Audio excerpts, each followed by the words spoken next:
Tor Publishing and NetGalley have given me the opportunity to read an advanced reading copy of Wendy Wagner's new book, The Girl in the Creek, so let's talk about it.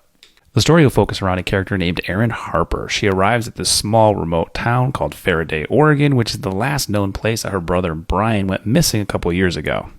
However, when she gets here, she realizes that Faraday is actually a hotspot for missing persons, and she links up with another group trying to investigate why so many people go missing here. And even a couple days into their investigation, they find the body of a young girl that had gone missing. She is found in a creek, and she's covered in this very strange mycelium and fungal growth. The story will then take a hard turn into the supernatural as the body of this young girl then goes missing from the morgue and her fingerprints are found at a very recent murder scene.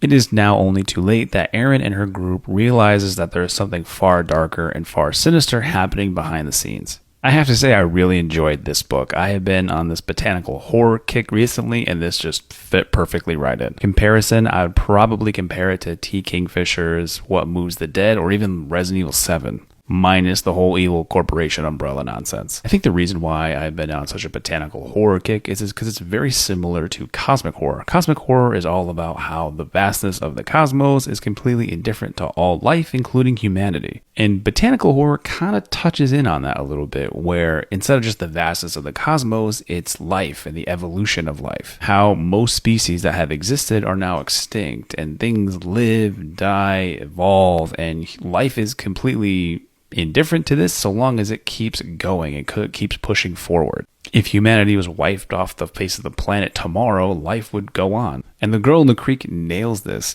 because at the end of the day, it doesn't matter for humans, plants, animals, insects, we are all organic life. Now, if there's an organism out there that is stronger or more evolved than us, life just doesn't care and we get bumped down the food chain. Now, obviously, I'm trying to keep this spoiler free, so I'm not going to divulge too much into it, but the reason why I brought up cosmic horror is because there is a little smidge of it in here, so obviously that was a plus for me.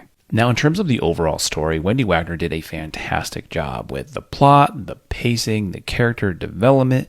They're all easily relatable, and you do get very attached to them, which is why when things start to ramp up, it really does put you on edge and fearful for everyone and everything. In terms of an overall rating, I would have to give it a solid 4 out of 5. Like I said, I really enjoyed it, and I would highly recommend it. The Girl in the Creek is available July of this year, so add it to your TBR.